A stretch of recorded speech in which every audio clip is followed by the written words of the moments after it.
आप सभी को जय मसीह की। खुदावंद की हजूरी में आप सभी का स्वागत करते। पिता परमेश्वर खुदावंद के नाम की महिमा हो। हालेलुया।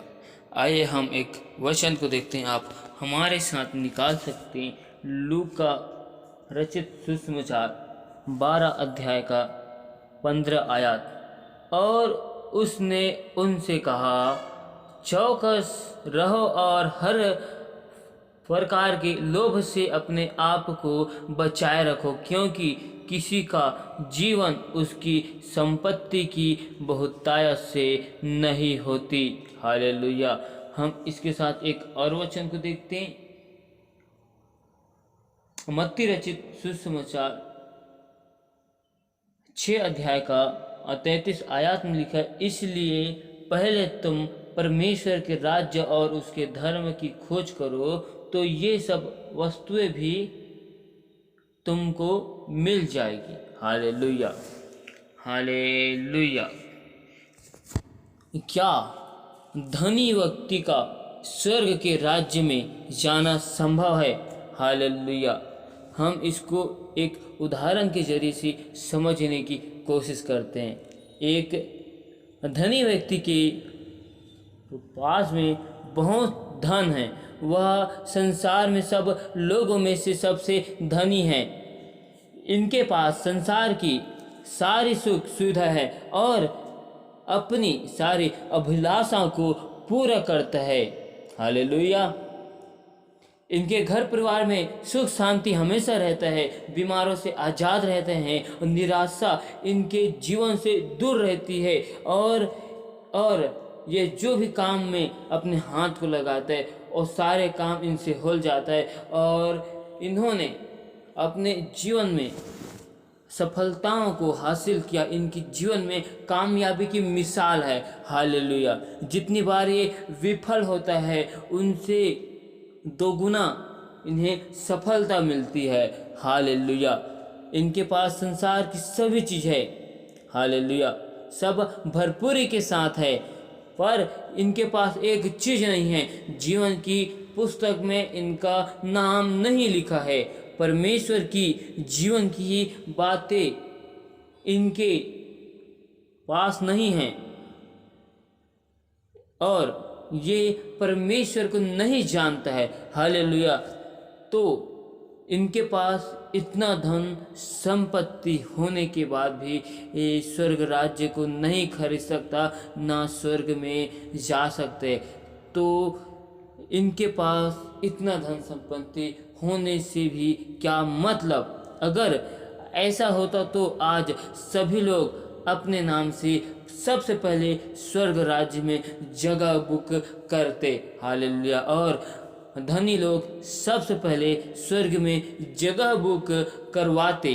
कहीं ऐसा ना हो कि स्वर्ग राज्य में हाउसफुल हो जाए। हालेलुया। अब हम एक दूसरे व्यक्ति के उदाहरण को देखते हैं,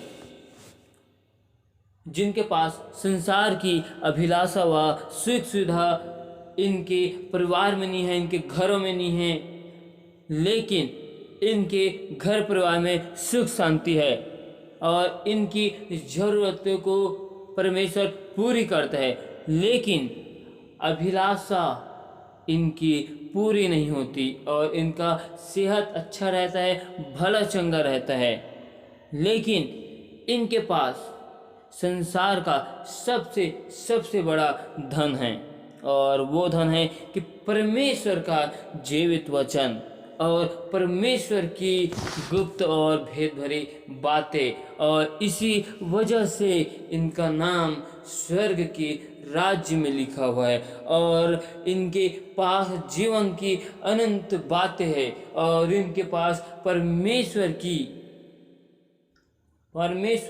की गुप्त और भेद भरी बात है, परमेश्वर की गुप्त मन्ना है। Hallelujah, hallelujah. और ये परमेश्वर की सारी भेद भरी बातें को जानता है, क्योंकि परमेश्वर इनके साथ रहता है। परमेश्वर इन्हें हर प्रकार की अभिलाषा व लोभ से दूर रखा है। हालेलुया। मैं कहना चाहता हूँ कि संसार में धन कमाना अपराध या गुनाह नहीं है, पर परमेश्वर को न जानना और परमेश्वर को जानकर परमेश्वर से दूर हो जाना ये गुनाह है।